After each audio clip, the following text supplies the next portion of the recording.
member from Thornhill. After 9 years of this Liberal NDP government, we know that they are just not worth the cost, and the evidence is everywhere you look. In Ontario, for the first time ever, over 1 million people visited a food bank in just 1 year. That's thanks to the radical Liberal NDP carbon tax. Ontario families say they just can't keep up with the mountain of debt and the taxes that this Prime Minister has poured all over them. So why won't this government call a carbon tax election and let Canadians decide?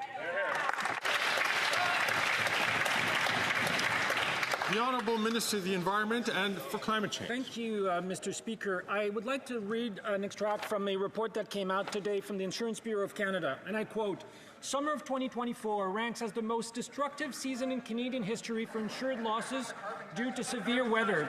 In only 2 months, July and August, this summer eclipsed the worst year on record and has pushed 2024 year-to-date tally over $7.7 billion in severe natural catastrophes." Mr. Speaker, what's the answer from the Leader of the Opposition? Let the planet burn. We won't take this on this side of the House, Mr. Speaker. I know the member from St. Albert, Edmonton, St. Albert would like to pose this question, but I'll ask him to wait his turn before taking the floor. The Honourable Member from Thornhill. Mr. Speaker, I thought the carbon tax was supposed to fix all of that. They won't call a carbon tax election because they know exactly what Canadians will say. 2023 was the 8th consecutive year that food bank usage rose. By some great coincidence, it was also the 8th consecutive year of this Liberal government. So how many more people need to visit or need to be forced to a food bank before the Environment Minister admits that taxes are up, that costs are up, that crime is up, and that his time is up? The Honourable Minister for the Environment and Climate Change.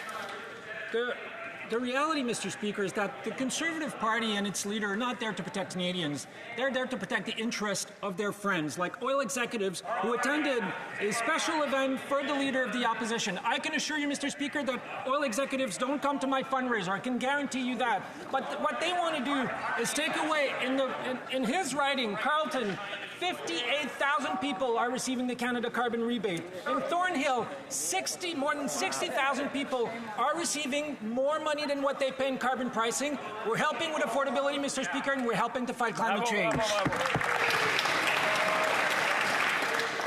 The Honourable Member from Foothills. For 9 years, the NDP Liberals, taxes are up, costs are up, crime is up, and yes, time is up. According to the Liberal NDP's government's own statistics, the number of Canadians suffering with food insecurity is up 111%. Wow. That is a quarter of Canadians who don't know where their next meal is coming from. But there is a solution. Axe the carbon tax and give Canadians the relief they need. They know that 70% of Canadians want to axe the tax. Will they listen to Canadians tomorrow and call a carbon tax election? The Honourable Minister for Natural Resources and Energy. Thank you, Mr. Speaker. It would be great in this House if the official opposition actually worked with facts. The vast majority of Canadians get more money back. We have a climate plan that is actually working, fighting the existential threat of climate change, but it is also creating economic opportunity and prosperity for the future. We have seen over 100 clean growth projects, $60 billion of investment. It's the $12 billion Dow invested in Fort Saskatchewan, Alberta. It's the Jansen potash mine. It's the Soyona lithium plant in Quebec. It is a plan that is working. They have no plan for the future on the environment and no plan on the economy.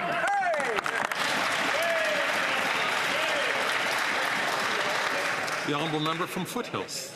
Here's what their plan is doing. The Liberal NDP carbon tax is driving up costs on farmers, on truckers, on food manufacturers, and prices at the grocery store, and Canadians can't afford to put food on the table.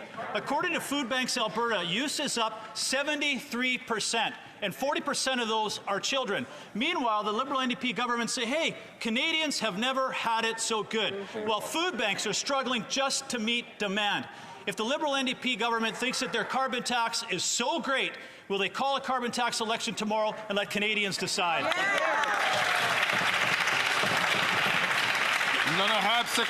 The Honourable Parliamentary Secretary.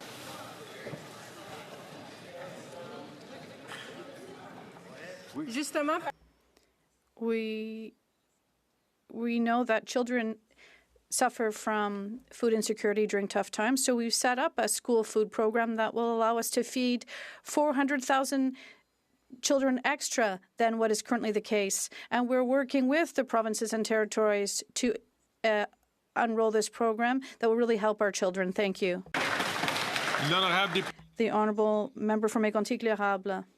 The Liberal government is a bad one for Quebec. After 9 years, the Bloc Liberal coalition doubled the cost of housing, has created the worst inflation for the past 40 years, forced students to live in their parents' basements, made Quebec at the breaking point for immigration, and they voted for $500 billion in inflationary spending.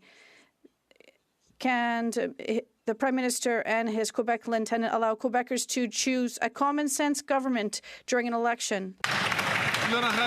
The Honourable Deputy Prime Minister, Minister of Finance. Mr. Speaker, I'm so happy to answer this question about inflation because the good news is that inflation is down to 2%. And throughout this year, it has been in the target range of the Bank of Canada. Because of this, the Bank of Canada has started lowering its key rate. This is the good news for Canadians. The only thing that the Conservatives are offering is their hidden agenda of austerity. They want to cut, cut, cut. The Honourable Member for Mégantic-L'Érable. Cut tax, cut the inflation, cut grocery prices. That's what we're going to cut, Mr. Speaker. The Liberal Bloc coalition have a different idea than what they're saying today. Talking about the Prime Minister, this is what the Bloc leader said. I think he has his hand in Quebecers' pockets. He wants to be able to spend, and he's running up a terrible deficit that Quebecers will have to pay and pay for quite some time. Why are they allowing the Prime Minister to have his hands in Quebecers' pockets? Can they allow Quebecers to choose their own government, a common-sense government? The Honourable Minister. Mr. Speaker, I trust Quebecers. They understand that they don't have common sense. And we have been a government that has been there for Quebecers. Exemplary investment, for example, in aerospace and record investment in aluminum and investment in the automotive sector and in the digital sector. We are creating jobs. We're fighting to also build industry for tomorrow and to build the Quebec of tomorrow and the Canada of tomorrow. That's what Quebecers expect of us. The Honourable Member